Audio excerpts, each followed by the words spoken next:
हैदराबाद में समाजी तंजीम तरफां क्लाइमेट चेंज के असरन से फूड सिक्योरिटी समेत पैदा थींदड़ मसलन और उनके हल बाबत सेमिनार मुनक़द किया हुयो। समाजी तंजीम पारा मकामी हाल में मुनक़द कयल तकरीब में समाजी अगवाणन, ज़रई माहिरन, आबादगार अगवाणन समेत सिंध के मुख्तलिफ़ ज़िलन से ताल्लुक़ रखंदड़ सान्या वंदन शिरकत कई। सिंध हुकूमत जो मुख्तलिफ़ एग्रीकल्चर जो स्कीमूं हली रहियूं आहिनि, जेके इश्यूज़ आहिनि क्लाइमेट चेंज के हवाले से, उन में किए फार्मर्स के शामिल किया वञे। इलाही ज़बरदस्त जो मौक़ुफ़ आयो आहे।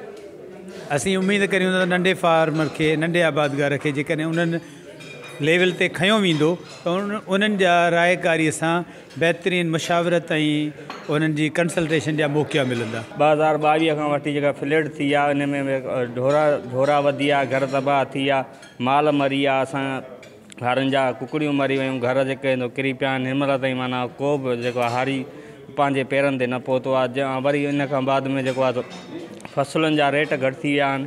जेको थोरो घणो फसल आहे थिए थो, कणिक ख़तमु थी वई आहे। पहिरियों जेको अंग्रेज़नि जे दौर में जेके लंघ हुया उहे बंदि हुया।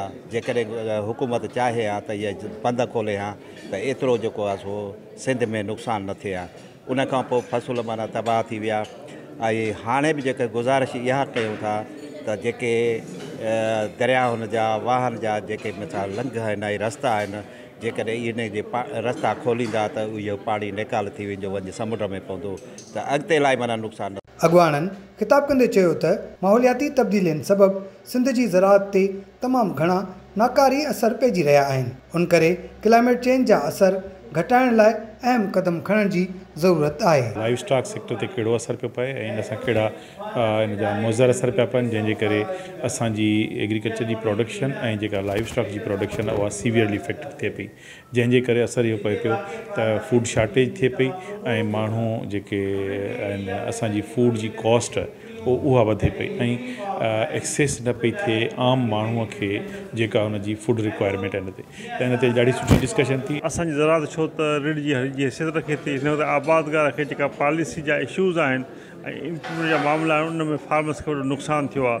ख़ासि तरह माना जेका क्लाइमेट चेंज जा इशू अची विया आहिनि, उन में फूड सिक्योरिटी जा मामला अची विया आहिनि ऐं जीआरपी जा मामला अची विया आहिनि। लिहाज़ा अॼु जेके फोरम थियो आहे, इन खां पहिरीं डिवीजनल सतह ते फोरम थियो हुयो, हाँ प्रोफेशनल सतह ते थियो आहे। जेके रिकमेंडेशन्स ईंदियूं, असांजी कोशिश आहे त इनखे असीं सूबाई सतह ते खणी वञूं ऐं सूबाई असेंबली में पेश कयूं। असल मक़सदु इहो ई आहे त असांजे आबादगारनि खे, तंज़ीमुनि खे फ़ाइदो पए ऐं असांजी पैदावार जेका ज़रई आहे, ख़ासि करे असांजी जेका किचन गार्डनिंग आहे, उन में का बहितरी अचे।